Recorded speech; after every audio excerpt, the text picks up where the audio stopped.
Bonjour les enfants, bonjour Pablo, bonjour Julie, bonjour Sam. L'histoire d'aujourd'hui va plaire tout particulièrement à ceux d'entre vous qui aiment le foot. Et je sais qu'ils sont nombreux, garçons et filles d'ailleurs. Timothée joue au foot. Depuis que papy lui a offert un magnifique ballon noir et blanc, Timothée ne pense plus qu'à une chose, jouer au football. Bien sûr, il joue au jardin avec Maxou, Antoine et Gilou. Mais il joue aussi dans la maison, dans sa chambre, dans la cuisine, dans la salle de bain, partout. Hier, les choses se sont mal terminées. Timothée a lancé son ballon qui a atterri sur l'ordinateur de maman. Heureusement, rien de cassé. Écoute, chérie, a gentiment dit maman, la maison n'est pas faite pour jouer au ballon. Si tu aimes tant le foot, le mieux serait de t'inscrire dans un club où tu pourrais jouer avec tes copains.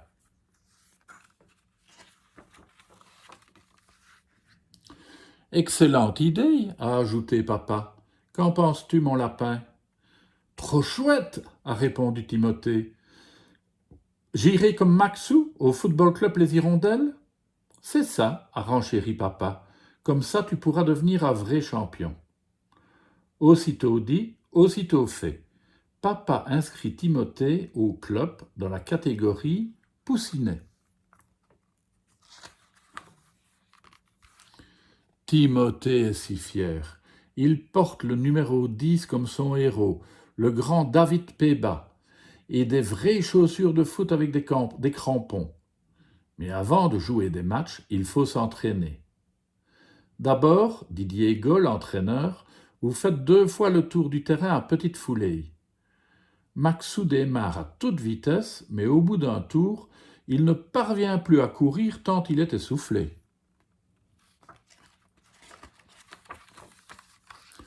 Ensuite, il faut sauter sur une seule jambe dans des cerceaux, apprendre à courir en reculant, slalomer comme au ski entre des jalons. Tout ça n'est pas très facile. Timothée s'en mêle un peu les pieds et, évidemment, Maxou, qui ne recule pas droit, bouscule tout le monde sur son passage.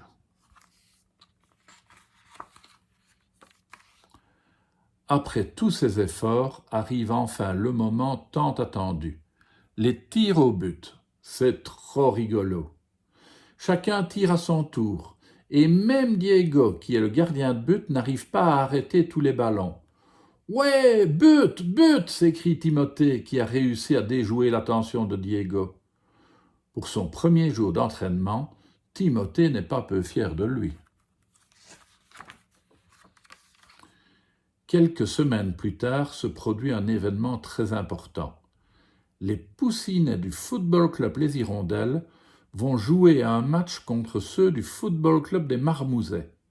Maxou et Antoine sont déchaînés. « On va gagner, chante-t-il à tue-tête dans les vestiaires.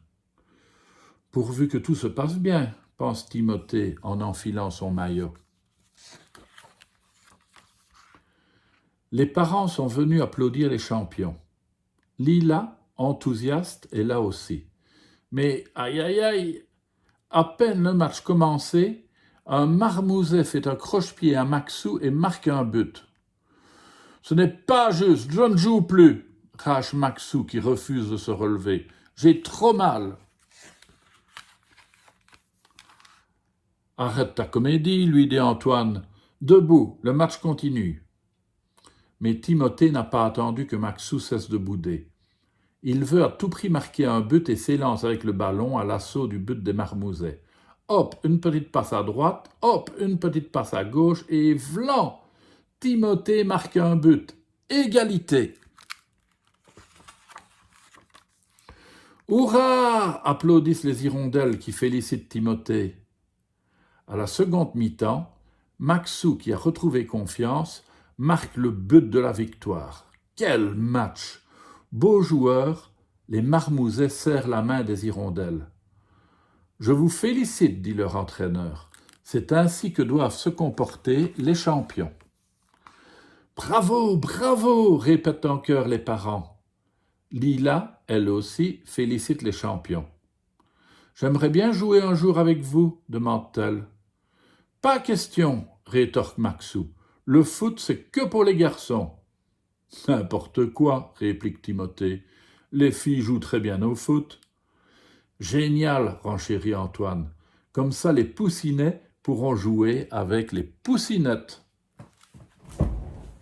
Mais oui, il a raison, Timothée. Les filles jouent très très bien au foot aussi. À demain, les enfants.